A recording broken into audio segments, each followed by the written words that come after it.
في سبيل الله بأموالكم وأنفسكم ذلكم خير لكم إن كنتم تعلمون يغفر لكم ذنوبكم ويدخلكم جنات تجري من تحتها الأنهار ومساكن طيبة في جنات عدن ذلك الفوز العظيم صدق الله العظيم.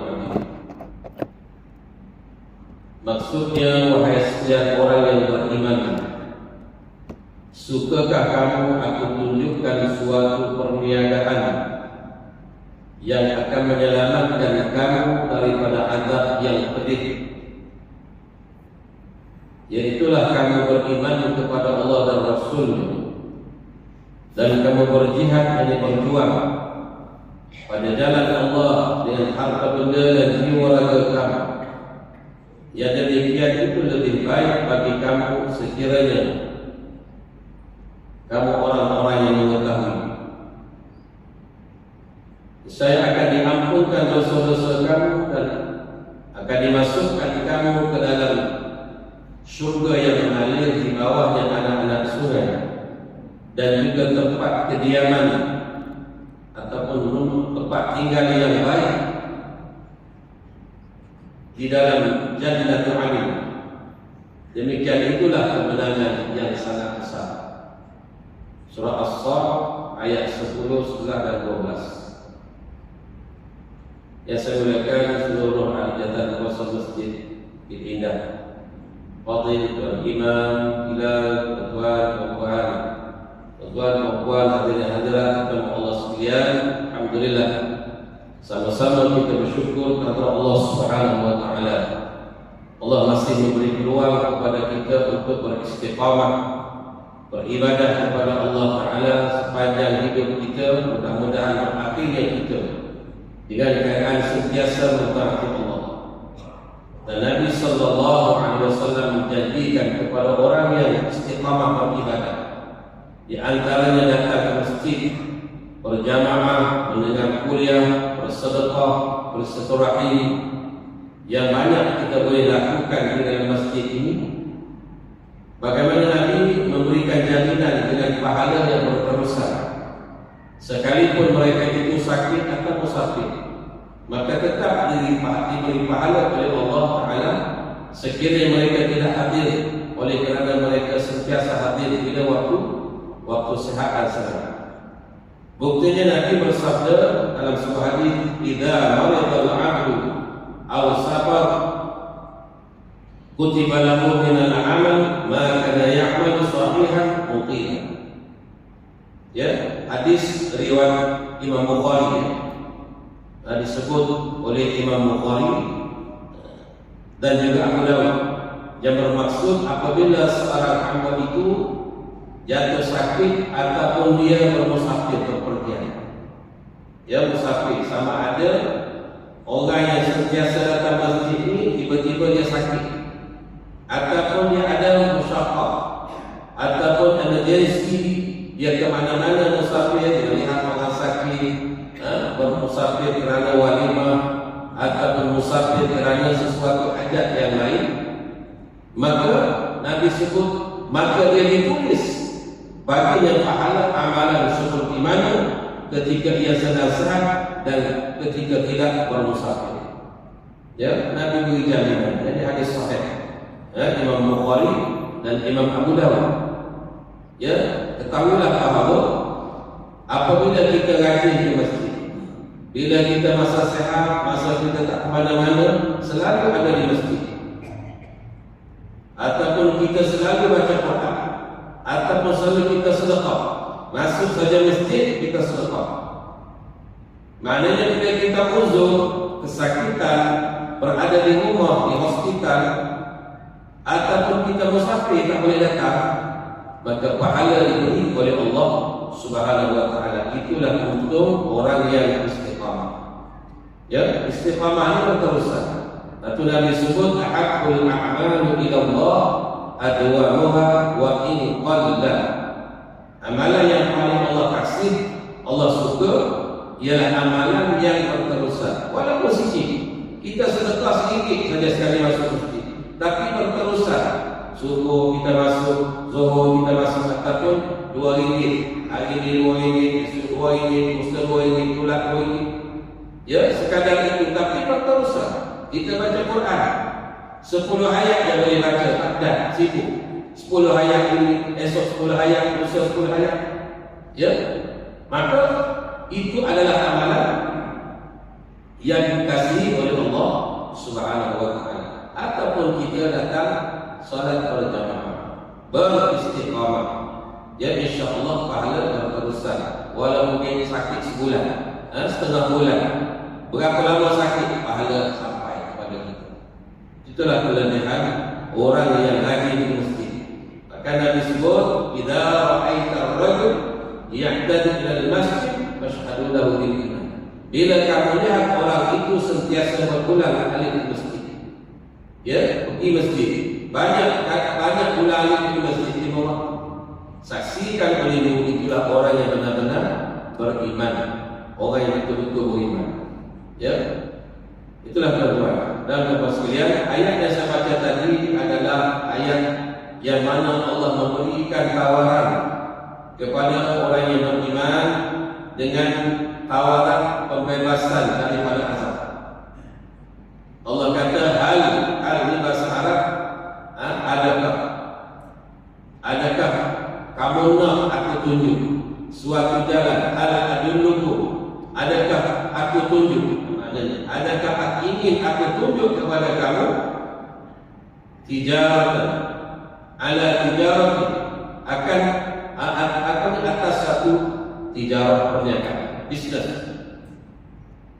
yang menyelamatkan kamu daripada azab tadi. Iaitulah pertama beriman kepada Allah, beriman kepada Rasul, yang ketiga berjihad pada jalan Allah. Berjihad yang ada dua, sama ada dengan harta dan nyawa. Itu jihad Allah. Dia jihad bukan dengan cakap kosong. Ya, berjihad di jalan Allah tak lagi mesti di amwalikum. Ya, wajahidu fi sabilillah bi amwalikum. Allah mulakan amwalikum, harta, baru wa anfusikum, nyawa. Kerana Allah tahu manusia kalau boleh korban harta, nyawa, insya-Allah dia akan boleh korban. Tetapi kalau harta dia sayang untuk dikorban, nyawa payah.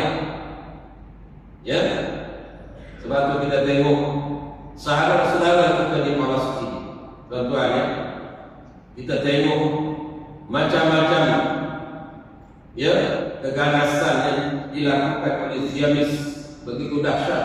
Anak-anak mati bergelimpangan macam kita letak.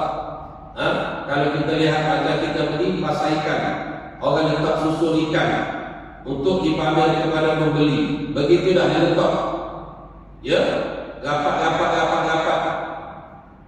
Ya, ramai itu anak-anak kecil yang mati dalam serangan bom yang tidak berhati perut oleh Zionis. Tetapi kita ingat Allah janji dalam ayat ini, Allah kata Allah akan selamatkan mereka daripada azab. Orang-orang yang lawan Israel tadi, kalau dia mati, Allah menjanjikan dengan yang firlakum dunubakum, Allah ampun semua dosa dia. Ya, orang yang dijual, bila dia mati, dia lawan musuh Allah, maka dia mati dengan dosa dia diampun. Awal-awal darah yang mengintip ke bumi itulah Allah ampun dosa dia. Dan Allah tunjukkan tempat kembalinya dalam keadaan roh dia nak keluar, itu pun dia nak nampak syurga, bidadari memanggilnya. Sebab tu kita tengok wajahnya senyum, girang, gemilang, ceria, senyum. Kebanyakan begitu. Ya, yang ditembak oleh musuh dalam keadaan wayudkhilkum jannatin tajri min tahtiha al-anhar. Allah jamin akan masukkan orang itu ke dalam surga yang mengalir di bawah anak surga. Wa masakin thayyibatan fi jannatin, dan tempat tinggal pada rumah kediaman yang baik di dalam jannatul adn. Itulah kemenangan yang besar. Tidak ada lagi kemenangan. Dan Nabi menggambarkan bagaimana satu-satunya semula. Kalau dah masuk ke dalam surga, itulah orang yang mati syahid. Orang mati syahid minta dengan Allah bila mereka masuk surga. Nabi sebut dalam hadis riwayat Tirmizi menyatakan bahawa apabila orang-orang yang mati syahid, rohnya dibawa diletakkan dalam perut burung yang warna hijau dalam surga, maka dia bebas terbang ke mana-mana dan tempat dia suka dalam surga. Maka satu masa Allah akan bertanya kepada dia, wahai hamba, apa mintalah daripada aku apa yang kamu nak. Mintalah apa saja. Dua kali, tiga kali Allah ulang habis itu. Akhirnya mereka tidak mahu menghampakan permintaan Allah itu, lalu kata mereka, ya Allah ya Tuhan, izinkan aku hidup semula atau kembalikan roh kami untuk kami hidup semula di atas dunia, untuk kami berperang, sehingga kami mati lagi. Walaupun 10 kali kami nak berjuang mati. Sebab apa? Sebab nampak nikmat syurga yang Allah sediakan begitu hebat kepada orang-orang yang gugur sebagai syuhada. Inilah yang kita tak nampak, tuan-tuan. Jadi sebab itulah, ya, maknanya Allah Ta'ala memilih orang Palestin untuk menghuni ramai penghuni syurga di kalangan umat Islam di Palestin. Selama itu memang kita nampak mereka memang dizalimi, diganasi dan sebagainya, tetapi ganjaran daripada Allah begitu besar yang Allah janji. Muslimin dan muslimat sekalian, kita lihat sambungan perbincangan kita dalam tajuk penyakit rohani yang menimbulkan malapetaka, iaitulah dalam bab sebelum ini kita dah sentuh berkaitan dengan rawatan penyakit-penyakit moden yang boleh dirawat oleh doktor. Tetapi penyakit rohani ini, ya, mestilah kita rawat dengan mengingati Allah Subhanahu Wa Taala yang berada dalam majlis ini. Dan tanda-tandanya ada berpuncanya penyakit rohani adalah keras hati, ya, keras hati. Lalu kata dia, ada beberapa cara bagi mengobati penyakit keras hati. Sambungan daripada perbincangan kita lepas, ini bulan lepas, tuan-tuan, pada 10 bulan 10 bulan lepas. Ada beberapa cara bagi mengobati penyakit keras hati. Pertamanya ialah dengan mengingati mati. Ya, hati kita keras sebab kita kena ingat kepada mati, ataupun pergi ziarah kubur.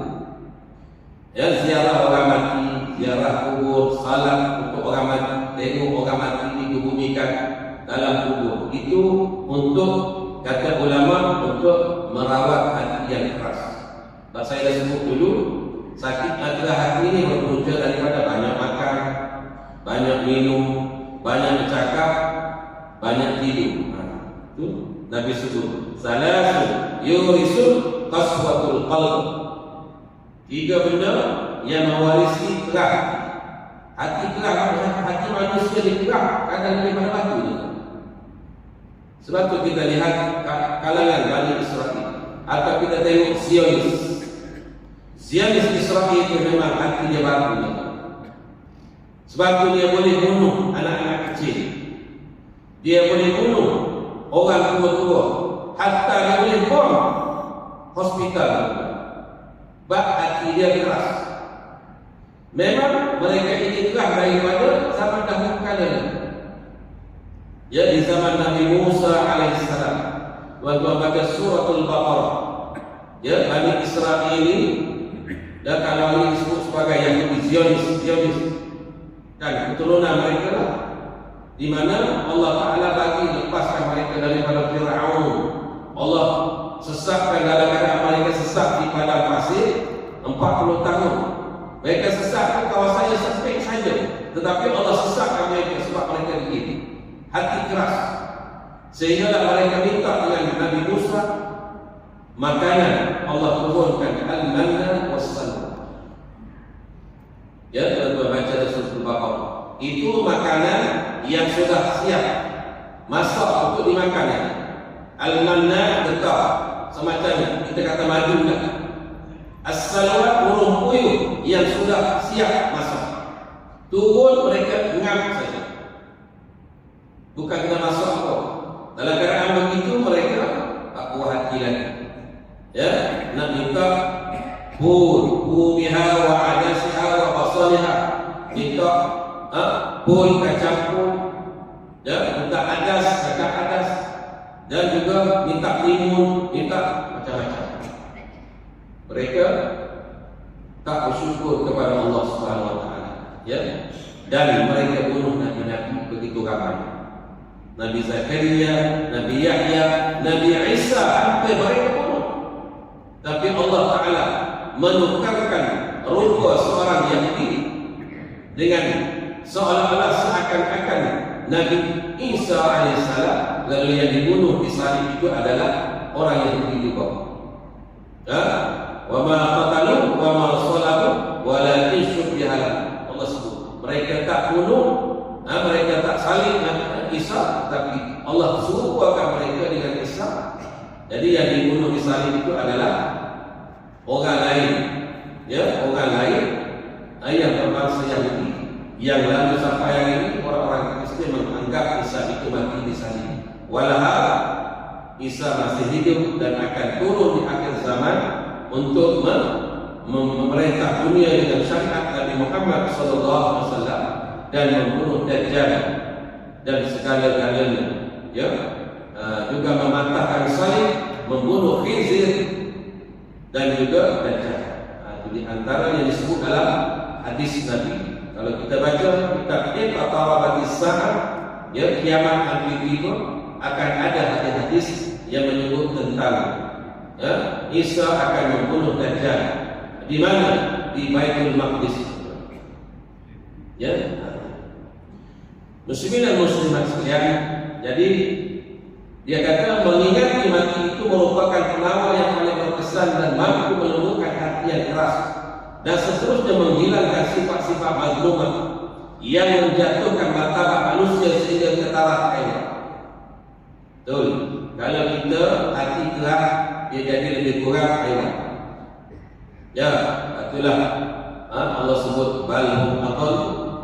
Ya, walaqad zara'na li jahannama katsiran minal jinni wal ins lahum qulubun la yafqahuna biha wa lahum a'yunun la yubsiruna biha wa lahum adhanun la yasma'una biha ulaika kal an'am bal hum adall ulaika humul ghafilun. Kami akan penuhkan neraka jahanam itu, ya, daripada manusia dan jin. Kerana apa?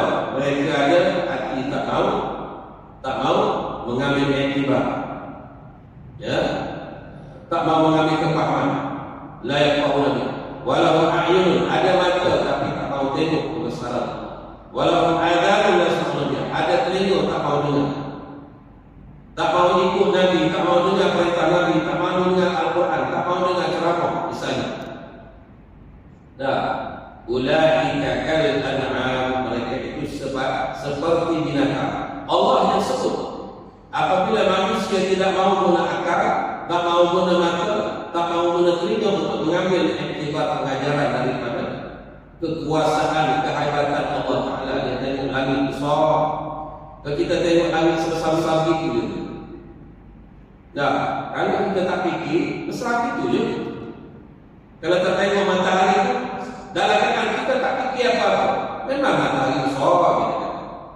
Cuba kita fikir balik, ya, siapa yang menjadikan matahari begini besar? Ada tak satu kontraktor dalam dunia ni yang boleh buat matahari? KKR ke, ERP ke, ERZ ke, yang boleh buat matahari, yang boleh buat langit, yang boleh buat bulan, yang boleh buat laut, yang boleh buat gunung. Ada tak? Cuba sebut. Ada tak kontraktor? Bayar kepada mereka, Britain. Nah, kalau kita fikir, lalu di situlah akan timbulnya hebatnya Allah, gagahnya Allah, kuasanya Allah. Kalau sebesar matahari Allah berkuasa menjadikan usahakan kita. Tak. Maka bila fikir itulah maknanya orang yang berfikir guna mata untuk melihat. Sebab itu kita disuruh berjalan. Ya, fasiru fil ardi. Allah kata, maka berjalanlah kamu di muka bumi Allah. Kita ada duit, kita bagaimana? Pergi Maroko, pergi Spanyol, pergi mana-mana lah tempat Bukhara, Uzbek, kan? Pergi ke tempat-tempat negara yang ada sejarah Islam untuk kita lihat betapa hebatnya Islam. Dah, betul. Kita pergi Mesir, sejarah Nabi-Nabi baru.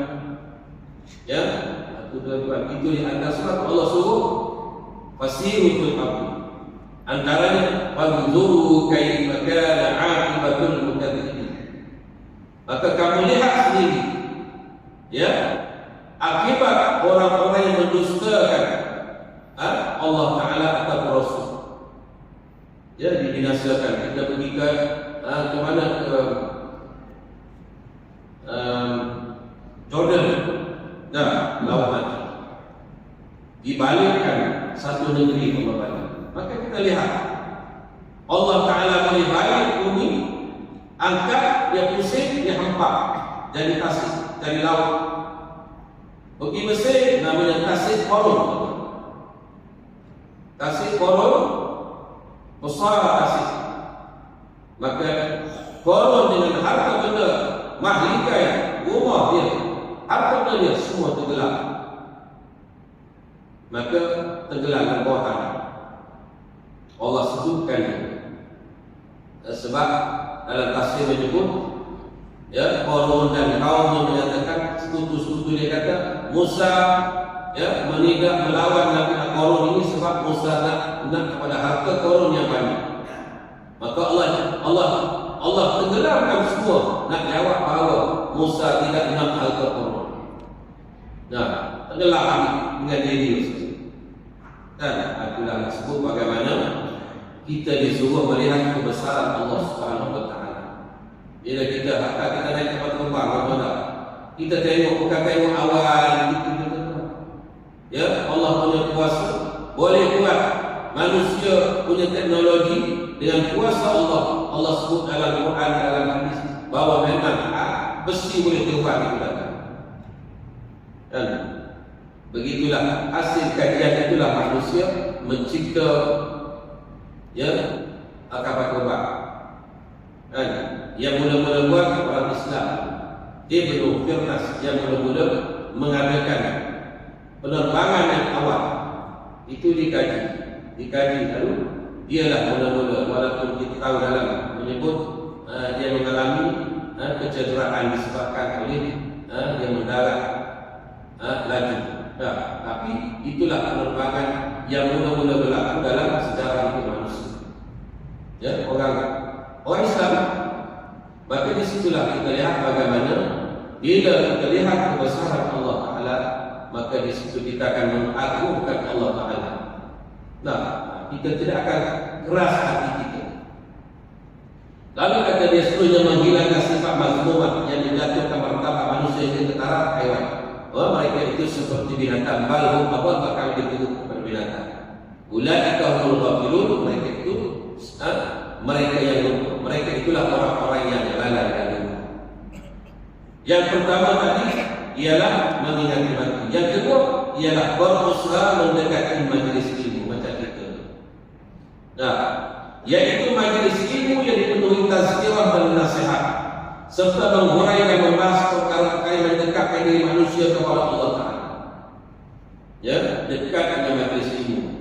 Sebab itu orang yang berbeza, orang yang suka hadir majlis ilmu dengan orang yang tak suka hadir majlis ilmu berbeza. Sebab itu Nabi sebut, ya, antara anda Allah Ta'ala kasih sayang dan orang terbaik diberi faham agama. Nabi sebut, ya, may yuridillahu bihi khairan yufaqihu fiddin.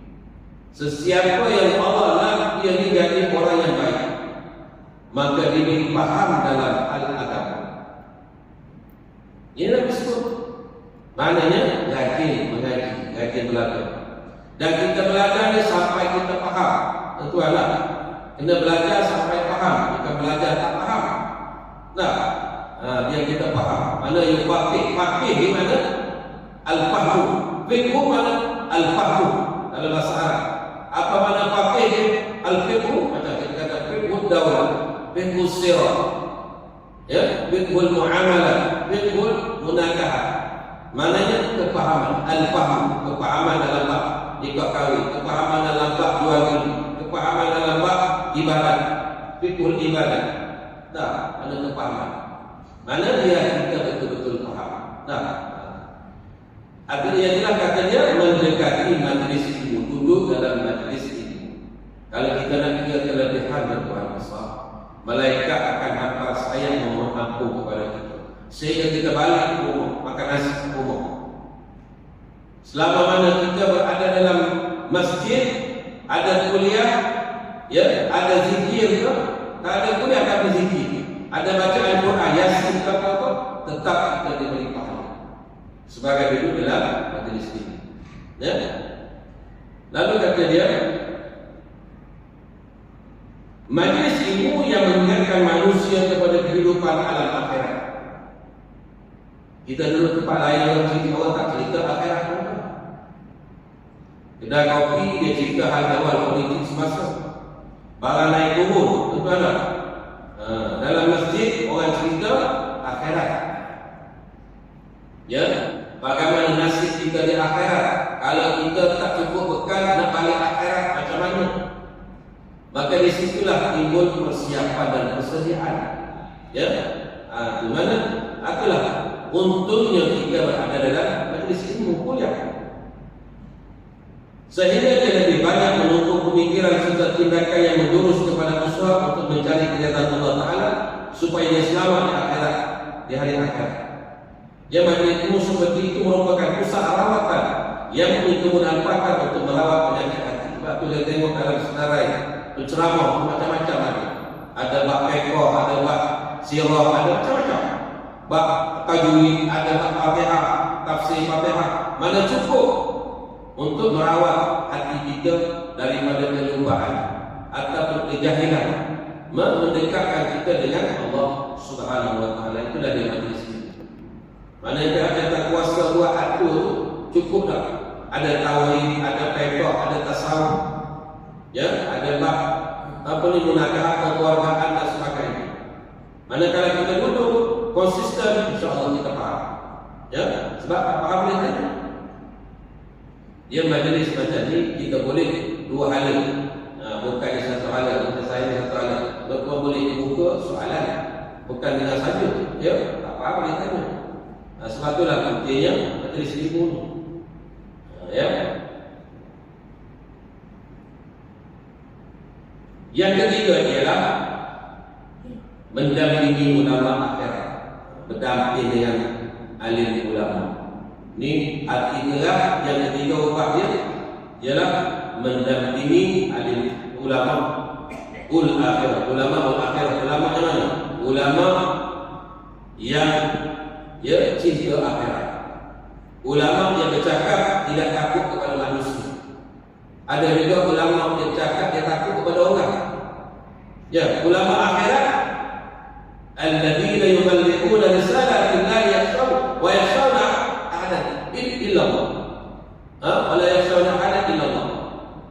Wa kafa billahi hasiba. Allah sebut kriteria ulama ya. Orang-orang yang menyampaikan risalah ulama, ya, dia takut. Dia tak takut melainkan hanya kepada Allah dan kepada Allah lah. Allah dan Allah yang menghisab, yang menghitung. Ya, dia tak takut kepada manusia, dia takut kepada Allah Subhanahu Wa Taala. Dan itulah ulama yang disebut dalam Al-Quranul Karim. Ya. Jadi dia kata, sebab itulah kita tuan-tuan kalau boleh dalam masjid suami kita tak cakap satunya. Jangan cerita buat projek dalam masjid tuan-tuan. Ya, cerita projek luar masjid boleh. Cerita dalam masjid, cerita bagaimana nak menambahkan iman, menambahkan takwa, menambahkan ilmu, menambahkan semangat beriman ibadah, menaikkan semangat ibadah.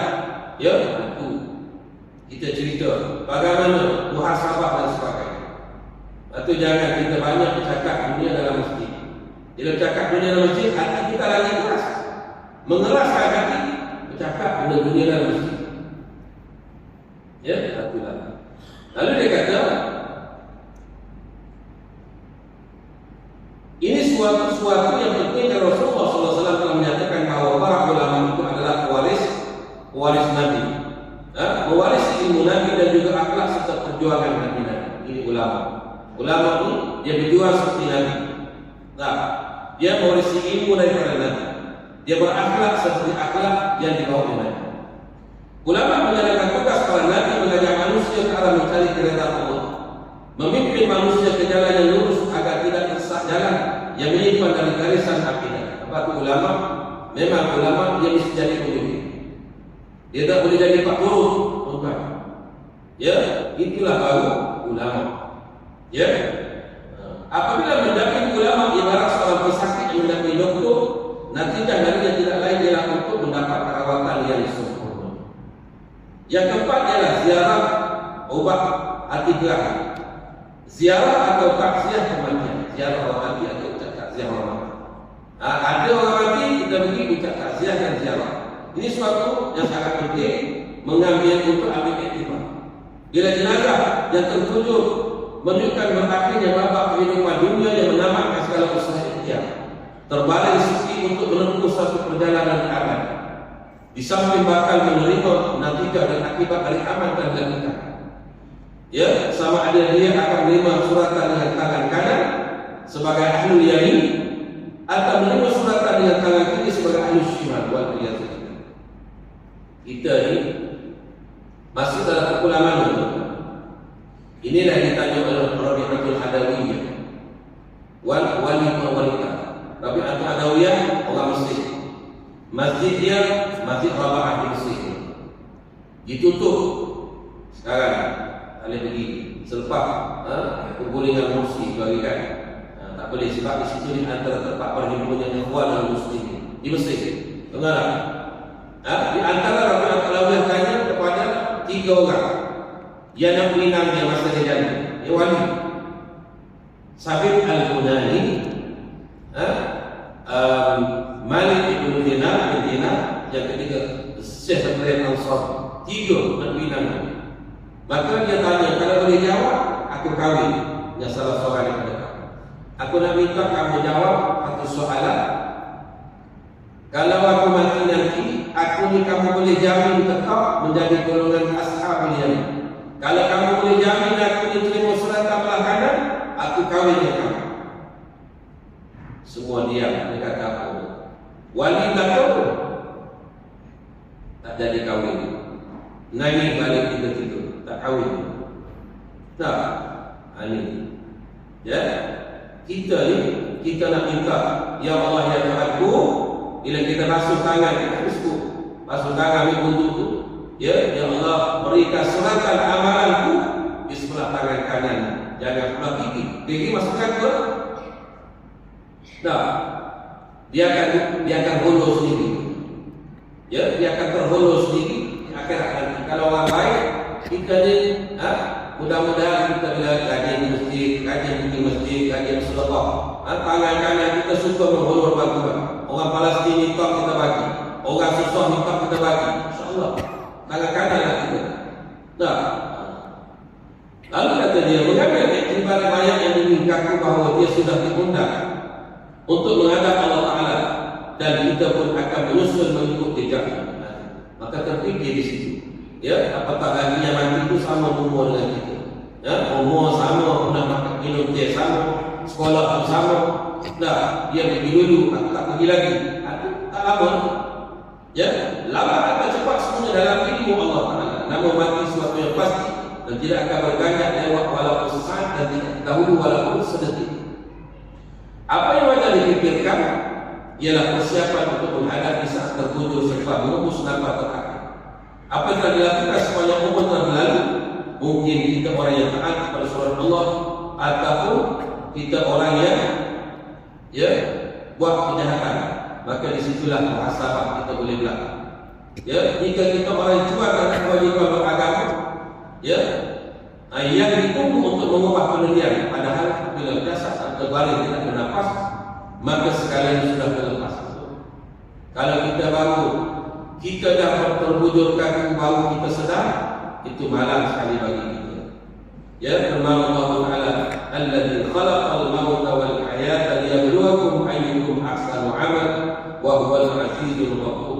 Allah yang menciptakan mati dan hidup supaya Dia menguji kamu siapa di antara kamu yang lebih baik amalnya. Surah Al-Mulk ayat yang ke-2.